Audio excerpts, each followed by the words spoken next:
Halo guys, halo teman-teman YouTube, balik lagi ke channel Up Kimia dan TPS ya. Nah, pada pertemuan kali ini saya akan membahas mengenai materi kelas 12 bab elektrokimia, yaitu subbab hukum Faraday. Ini kelanjutan dari subbab sel elektrolisis ya. Kalau sel elektrolisis hanya membahas mengenai reaksi-reaksi selnya. Nah, kalau untuk hukum Faraday ini untuk mengetahui hitungan-hitungannya ya. Nah, dalam hukum Faraday ini nanti ada yang disebut hukum Faraday 1. Di mana hukum Faraday 1 itu berbunyi massa zat yang didapat pada elektroda ketika proses elektrolisis sebanding dengan jumlah muatan listrik yang mengalir. Dari hukum Faraday 1 ini kita punya rumus ini.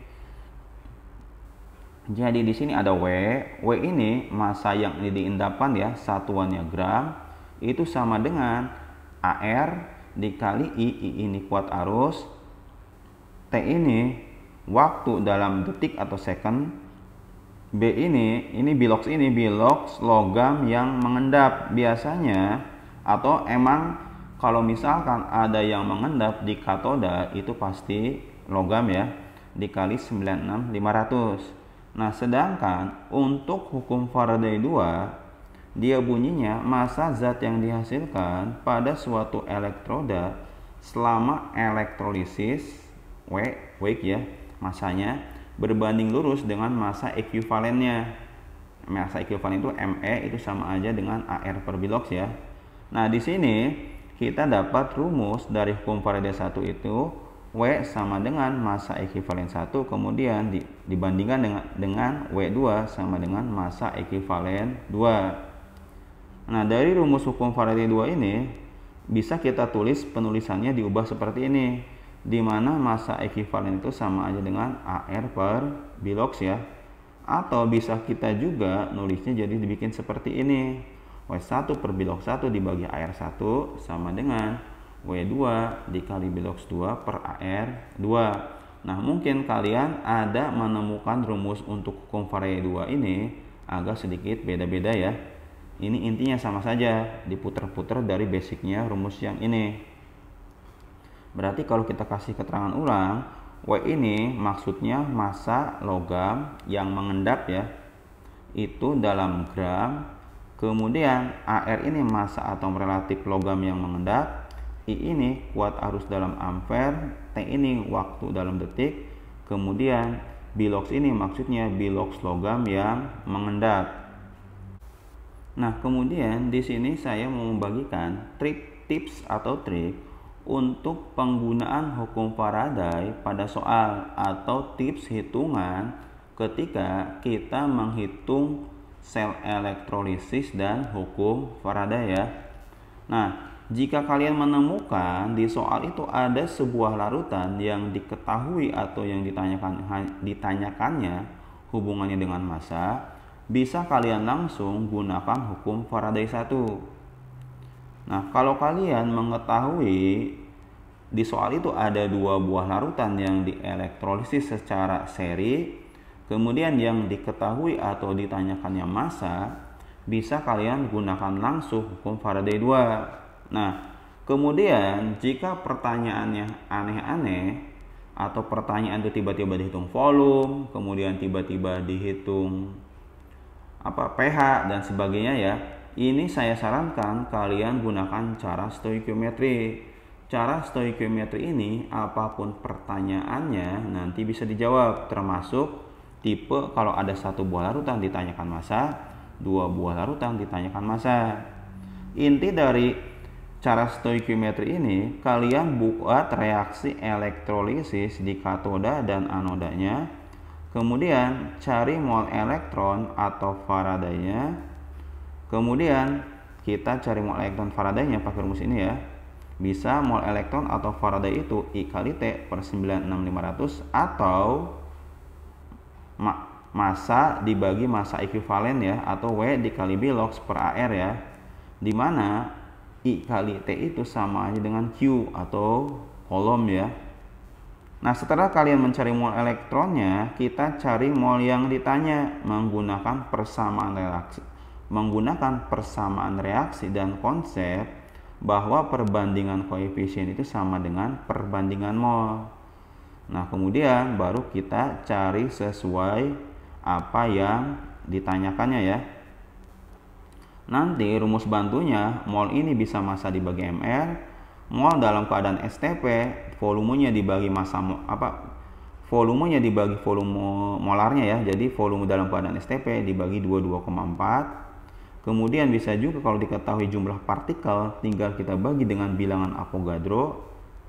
Kemudian bisa juga mol itu sama dengan volume kali molaritas ya. Kalau ditanya pH, kita ingat bahwa pH itu rumusnya min log H plus, dan pH ditambah pOH itu sama dengan 14 ya.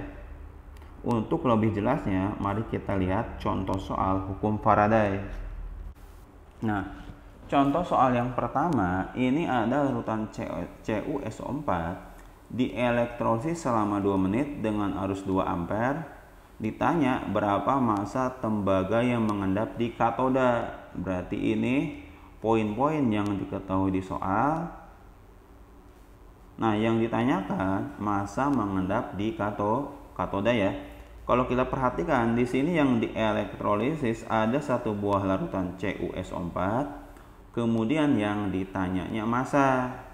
Nah, seperti tadi saya bilang, kalau ada satu buah larutan ditanyanya massa atau diketahui massa, bisa kita langsung gunakan rumus instan hukum Faraday 1. W sama dengan AR kali I kali T per bilox logam yang mengendap dikali 96500, di mana AR-nya itu nilainya 64, I-nya 2 ampere, kemudian waktunya 2 menit kita ubah ke detik jadi 120 detik. Biloxnya di sini bilox CU-nya dia plus 2 ya, makanya biloxnya 2 dikali 96500. 2-nya bisa kita coret sehingga tinggal 64 dikali 120 dibagi 96500. Hasilnya dapat 0,07958 gram. Nah, di sini pilihan jawaban ini gak ada, berarti kita harus ubah ke dalam bentuk miligram. Didapat hasilnya 79,58 mg. Jadi opsi jawaban yang benar itu yang D. Nah, kemudian contoh soal berikutnya, di sini katanya terdapat arus listrik tertentu mengendapkan 0,54 gram perak Ag dari larutan Ag+. Jika arus tersebut dilewatkan melalui larutan X2+, maka logam X yang mengendap berapa masanya? Berarti di sini kesimpulannya ada 2 buah larutan ya. Larutan yang pertama isinya terdapat ion Ag+ dan bisa mengendapkan 0,54 gram Ag. Kemudian informasinya juga AR/Ag-nya 108. Larutan yang kedua terdapat ion X2+. Nah, yang jadi pertanyaan, berapa gram X yang mengendap di larutan 2 ini? Jika arusnya sama dengan larutan 1 ya, atau larutan yang berisi Ag+. Kemudian ARX-nya dikasih tahu 40. Nah, di sini kan terdapat 2 buah larutan, ditanya massa, berarti bisa kita langsung gunakan hukum Faraday yang kedua. Ini rumusnya ya. W1 bilox 1 per AR1 sama dengan W2 bilox 2 per AR2. Tinggal kita input angkanya.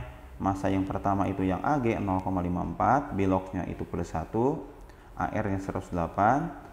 Kemudian W2-nya yang ditanya, biloxnya ini 2, AR-nya ini 40. Tinggal kita rapihkan, berarti W2 itu sama dengan 54 kali 10 pangkat min 2 dari 0,54 ya, dikali 40. Kemudian dibagi 108 kali 2. Nah, 54 sama 108 bisa kita coret. Hasilnya sisa 2. Kemudian 2 dikali 2, ini kan hasilnya 4 ya, bisa coret dengan 4 ini.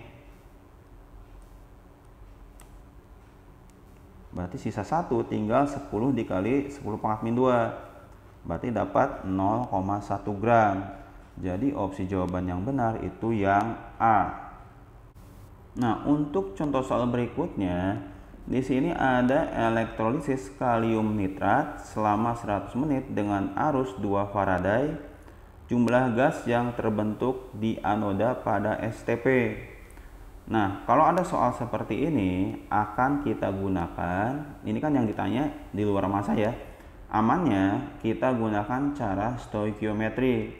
Berarti cara stoikiometri itu intinya kita buat dulu reaksi elektrolisis di katoda dan anoda ya. Nah, untuk katoda sebenarnya ini kita gak perlu buat juga, gak masalah ya, karena dia kan udah menyebutkan jumlah gas yang terbentuk di anoda. Nah, untuk reaksi di katoda, karena kationnya golongan 1A yang reduksi air ya, untuk reaksi di anoda, di sini kan tidak ada informasi elektrodanya menggunakan apa. Kalau tidak ada informasinya, itu dianggap inert ya, berarti karena anionnya sisa asam oksi yang mengalami oksidasi itu air ya. Nah, kalau kalian masih bingung mengenai reaksi sel elektrolisis, bisa kalian tonton video saya sebelumnya ya. Nah, di sini katanya ada 2 Faraday. Berarti mol elektronnya itu juga sama dengan 2 ya. Berarti mol elektron di sini 2, di sini juga 2. Yang jadi pertanyaan, jumlah gas yang terbentuk di anoda. Berarti ada 2 kemungkinan. Yang terbentuk itu di anoda ada O2, 4 elektron sama 4H+. 4H+ ini bentuknya ion, nggak mungkin gas ya. Berarti yang dimaksud itu gas oksigen. Nah, berarti kita gunakan perbandingan koefisien untuk mencari mol oksigennya. Berarti tinggal 2/4 kali 1 ya. Menggunakan perbandingan koefisien sama dengan perbandingan mol. Mol O2-nya didapat setengah mol, berarti volumenya tinggal kita gunakan rumus. Mol dikali 22,4 karena dalam keadaan STP ya. Jadi setengah dikali 22,4 didapat hasilnya 11,2. Jadi opsi jawaban yang benar itu yang C. Nah, soal berikutnya di sini terdapat elektrolisis larutan CuSO4 terbentuk 3,175 gram tembaga di katoda. Yang ditanya volume gas yang terjadi di anoda pada kondisi 7 gram gas nitrogen bervolume 5 desimeter kubik. Nah, di sini berarti intinya kalau pertanyaannya kalian menemukan di luar masa dan kelihatan aneh-aneh, kan ditanya volume anoda ya, kita gunakan cara stoikiometri. Berarti kan CuSO4 terionisasi jadi CO2+ plus SO42-, reaksi di katodanya reduksi Cu, kemudian reaksi di anodanya ini oksidasi air ya. Di sini kan elektrodanya tidak ada informasi apapun, berarti itu dianggap inert. Karena anionnya sisa asam oksi, berarti H2O yang mengalami oksidasi ya. Nah, di sini informasinya Cu-nya ada 3,175 gram. Kemudian ditanya volume gas, berarti yang dimaksud itu volume O2 ya. Di antara H+ dan 4 elektron, yang paling mungkin gas itu oksigen ya. Kalau H+ kan bentuknya ion, itu gak mungkin gas. Nah, kemudian dari sini kita bisa cari mol si Cu-nya. Dapat dari mana? Mol Cu ini didapat dari sini ya. Ada 3,175 gram, kita bagi mR-nya didapat 0,05. Berarti mol Cu-nya ini dapat 0,05. Kemudian kita gunakan perbandingan koefisien. Didapat mol elektronnya 0,1 ya.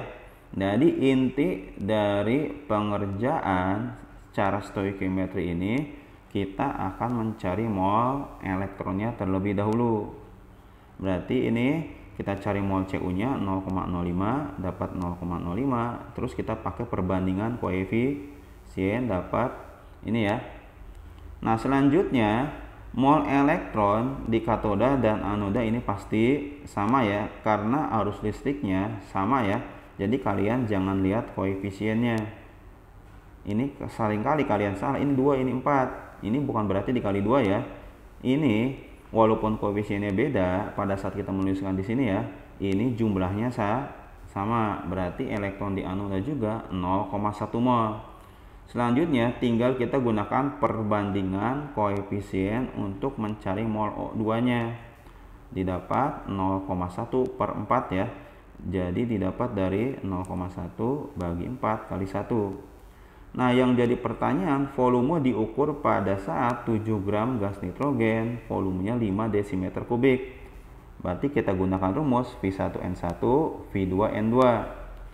Volume O2-nya yang ditanya, mol O2-nya 0,1/4, volume N2-nya 5, kemudian mol N2-nya ini 7/28.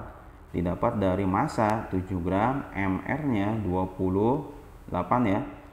Sehingga volume O2 per 5 ini kita rapikan jadinya 0,1/4 dikali 28/7. Ini bisa kita coret, habis ya.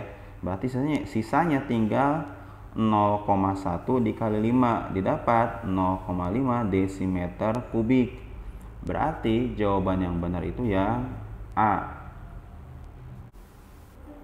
Nah, kemudian pertanyaan selanjutnya, di sini ada soal arus listrik sebanyak 9.650 kolom selama beberapa waktu dialirkan melalui 1 liter larutan perak nitrat dalam sebuah sel elektrolisis. Jika kedua elektroda terbuat dari platina dan volume dianggap tetap, maka pH larutan setelah elektrolisis selesai adalah berapa? Berarti ini kita gunakan lagi cara stoikiometrik. Caranya kita tulis dulu reaksi di katoda dan anoda ya. Untuk reaksi di katoda ini kan kita buat reduksi kation ya, karena kalau kationnya golongan 1A, 2A, aluminium dan mangan, yang mengalami reduksi kan air. Berarti karena dia Ag+, reduksinya Ag+.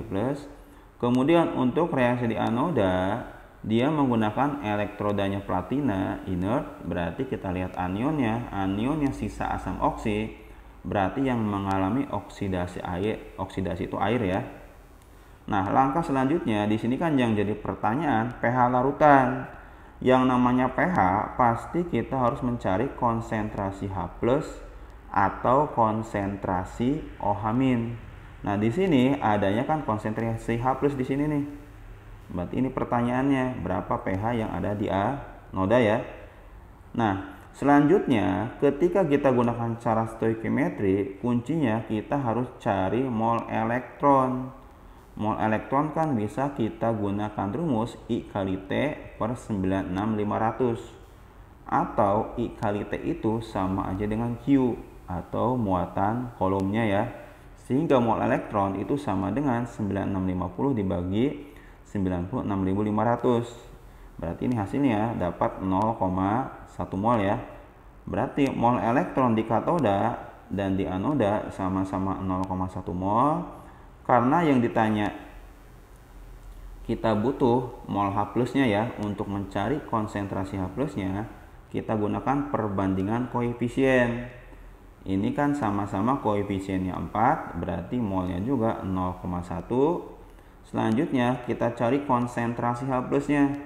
Tinggal molnya dibagi volume, molnya 0,1, volumenya 1 liter, didapat konsentrasinya tetap 0,1 molar, sehingga rumus pH-nya berarti min log konsentrasi H+, di mana H+-nya 10⁻⁻1, berarti pH-nya sama dengan 1.